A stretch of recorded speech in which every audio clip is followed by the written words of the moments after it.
Pokemon Sun and Moon are on the horizon.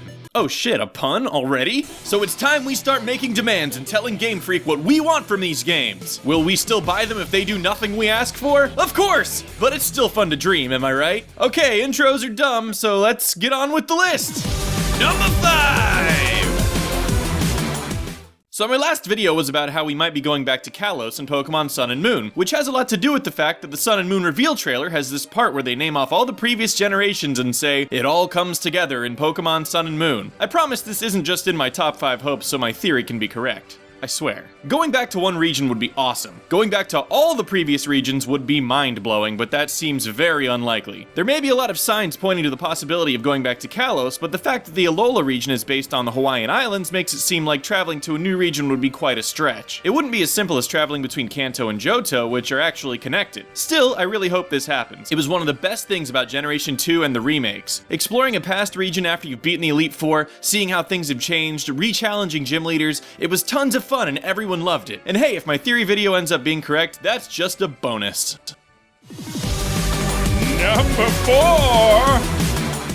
Okay guys, the Sun and Moon IGN reviews are in. 7.8 out of 10! Holy shit, look at all that water! I'm not saying a region with lots of water is a bad thing, I just hope it gets handled correctly. There's nothing fun about surfing through an endless, landmarkless abyss of blue getting swarmed by so many tentacles you start to think this is a hentai game. There's gonna be water, and a lot of it. I mean, the region is literally just a bunch of islands, but just do it right. Add different kinds of transportation, like boats or undersea trains. Make the encounter rates in the surfing segments lower. You know, surfing has always had the potential to be one of the most relaxing and enjoyable parts of Pokemon, but the random encounters are so jarring and immersion-breaking that it starts to lose its appeal. I also think the HM system just needs to be overhauled in general. Either make the HM moves actually decent or useful attacks, or stop forcing players to waste a move slot on them. Make them passive abilities or something. HMs are really just an outdated concept that's stuck around since Gen 1 for some reason, and it's time for a change.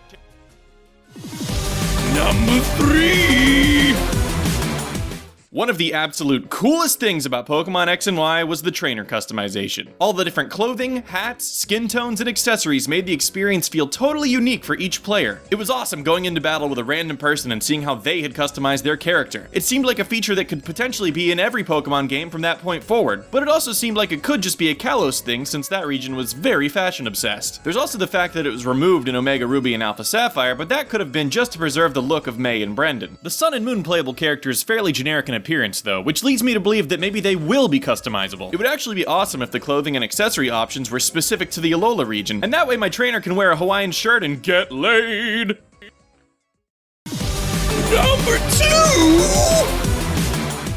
Alright, I feel like I'm gonna catch some crap for this, but pretty much every rival since Gen 3 has sucked ass, the exception to that being Hugh from Black and White 2. Okay, go ahead and write your venomous comments disagreeing with me, take a cold shower and calm yourself down, and then come back to the video. I want Sun and Moon to have a rival, damn it. Not a friend, not a group of idiots who don't stand a chance at all, a real dick-headed, insult-spewing Pokemon training machine of a rival. Rivals like Blue Oak and Silver were some of the best motivational tools the early Pokemon games had. I want to hesitate to turn every corner for fear that my rival might appear. I want them to nearly wipe out my team every time we battle, or better yet, I want to lose to them sometimes. What a concept, right? Actually losing a boss battle? I want to feel the constant push to be better than this character. I don't care about these dumbasses with their flat personalities and weak-ass Pokemon. I'm a Pokemon trainer. I battle for fun. Making my Pokemon tougher is what I strive for. Give me a challenge, damn it.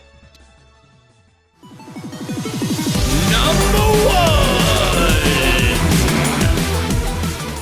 You guys have heard me complain about the whole IV system and the tedious breeding process you have to go through just to create a competitively viable Pokemon. It's just really silly that the Pokemon you level up as you play through the game have to be boxed because their passive hidden stats are likely garbage. This game preaches companionship and creating a bond with your Pokemon, yet if you want to actually beat another human being, you've got to box your whole team into a shitload of inbreeding to create Pokemon that are worthy of competitive battle. Well, fear not, Game Freak! Dookieshed has a solution. How about you do something RPGs have been doing for years and let the player allocate stat points as your Pokemon level up? Pokemon could still have different IVs, but if you take the time to level up your team, you'll be awarded stat points that you can just put in your IVs, enabling you to max out 5 of your 6 stat values. What a crazy concept! This wouldn't even necessarily eliminate IV breeding because the stat points could be awarded for time spent with your Pokemon rather than just leveling them up. That way, the team you invested a bunch of time in would be battle ready, but if you want some new competitive level Pokemon Pokemon, you could either take the time to breed or take the time to level them up for stat points. The stat points could even be awarded for fighting certain kinds of Pokemon that award specific stats, just like they did for EVs. Or maybe just get rid of IVs altogether, I don't know. Maybe that's too extreme. But with each new Pokemon game, there's new hopes for improvement, and these are my top 5 hopes for Pokemon Sun and Moon. What are yours? Let me know in the comments section. Once again, thank you all so much for watching. If you enjoyed this video, please subscribe to my channel. And if you really enjoyed it, consider backing me on Patreon, and you can get cool stuff like your name in the credits, like you're seeing right now, and shoutouts at the end of a video. Speaking of which, I would like to especially thank Reimachu, Maro Ochi, The Icarus Gambit, Randall Schultz, Angel Freisinger, Risa, Dylan, Wayne Hamilton, Eric Experience, Felix Day, Stooge, Kayoya, and Timothy Mason, who all earned themselves shoutouts by pledging on my Patreon page. Thanks for watching!